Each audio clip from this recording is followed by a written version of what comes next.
So I decided to drive my '01 GT to work. It's been a while since I did, and I used to sit in this car 10 years ago and look at the same view and think about things, just being younger when I was on break, and so it's kind of fun to be back in the same car again. And if you haven't seen the whole story on this car or the process of me getting it back, I'll put a link in the description. But, I go to work pretty early in the morning, like 3 a.m. is my shift start time. And so I go to break, and, it's early in the morning. It's a beautiful, morning out here, desert kind of climate. And it's a lot of fun just to sit in the car. And it has a certain smell. This car has a certain smell. So does the new 98 Cobra that we got. It smelled just like our 96 GT that we had. It's interesting how much they smell so similar. But anyway, just really enjoyed spending some time with the car and just kind of thinking and enjoying the day. All right, had a great day driving the GT to work. Back in the Cobra here. Good to see the dome light and everything's fixed from the last episodes that you guys have been seeing. And so I was kind of going through all the stuff in the garage that I have. We have a lot of OEM hardware that we've collected over the years. And so here's two nice gold screws, and those belong here in the back side of this. So this car was missing these, as if somebody was trying to figure out why the doors weren't locking, kind of like I was, but they had gone a step further and tried taking things apart. And so luckily I have some of these because they're kind of hard to find, and sure, they're just a regular screw. You might get something to work instead, but I'm gonna go ahead and reinstall these factory ones, so that's nice to have, and just button this back up now that all the door locks and windows and the mirror and everything works from that fuse thing that we figured out in one of the last episodes. Okay, so that's a simple fix, nothing really too bad, but it is nice to have the buttons firm and pushed up from the bottom how they should be instead of sinking down when you hit the button. So that's real nice, and good to have the mirrors actually working. They were inoperative because of that fuse as well. So anyway, that's a nice small thing, nothing too serious. So as you may know, the Cobras came with a different headlight than the regular Mustangs. It's actually clear right here in the middle, and the regular headlight looks like that all the way through. So those are really cool. We always liked that. We wanted to put those in our 97 V6s. Never did, of course.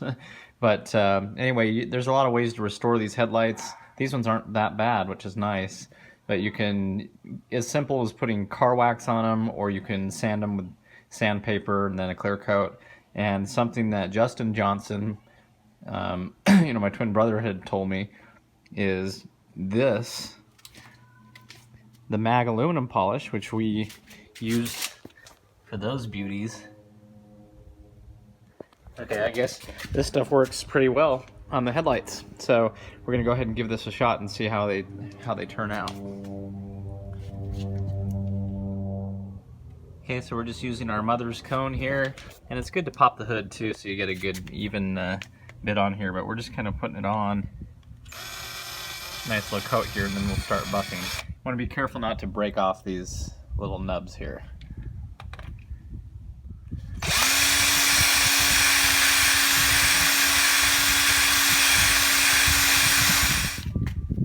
Okay, now we're just going to take our microfiber here and polish. Oh my goodness, that does work. Look at that. Justin Johnson, good guy. I'll put a link to his channel in the description. He's making really cool videos, reminiscent ones, and talking about Mustangs that he's owned and ones that he's been a part of. And it's really cool, but look at that. That looks like a brand new headlight. Nice. You can do the other side now. Okay, now something I'm going to do just a quick fix on is, if you look here, it still has the tab. It's just missing the clip. If you see that tab, see how it has that metal clip on it? And I'm sure I can get one of those. But something I'll do in a case like this where you have something and it just needs to be a little thicker is just wrap it in electrical tape. I'll even do this like on the Cobra, on the gauges. If the gauge is a little bit loose, I'll pull it out, wrap it, and then it will nicely just kind of wiggle right in. It'll also help with creaks. So we're gonna go ahead and wrap that because this is popping out, but there's nothing broken. It's just, and I think they've used some glue here that we'll have to get off, but anyway, I'll show you how this works. Okay, so I've wrapped that tab, and it's okay if you bunch it up. It doesn't have to be perfect. In fact, the thicker the better. And now you get to the point where it just barely won't fit in there.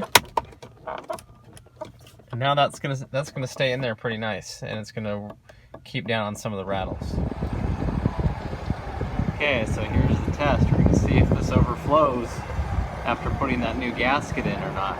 Last time we filled this up, as soon as it topped off, it was spraying fuel all over the ground, and every time I'd take a turn, it'd spew out the side as well. There we go, no spillage. All right. So the next day I took the Cobra to work and parked it next to Justin Johnson. And at work there was a guy with a V6 Mustang, and it had similar stripes, so that was kind of cool. Okay, we're long overdue here, and it's time to do an oil change. Luckily we have plenty of oil on stock here, and the good old FL 820S filter, Ford Motorcraft. So I'm gonna go ahead and change the oil. Okay, of course, pop this cap. We don't have to take it off all the way, just let it breathe.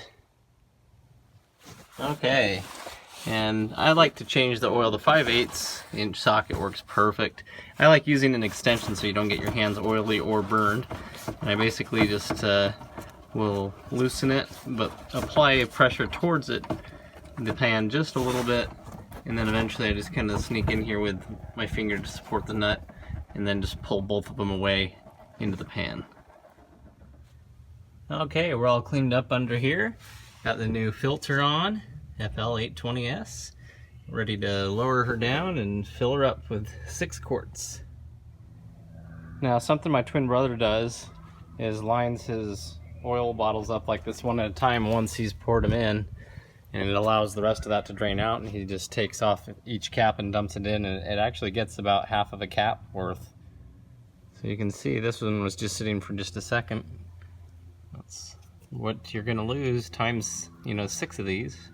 And he has a bullet with a like a 8-quart pan, or maybe even 9-quart pan, and so it really adds up after 8 quarts. Okay, cap's back on. Time to fire it up and check for any leaks.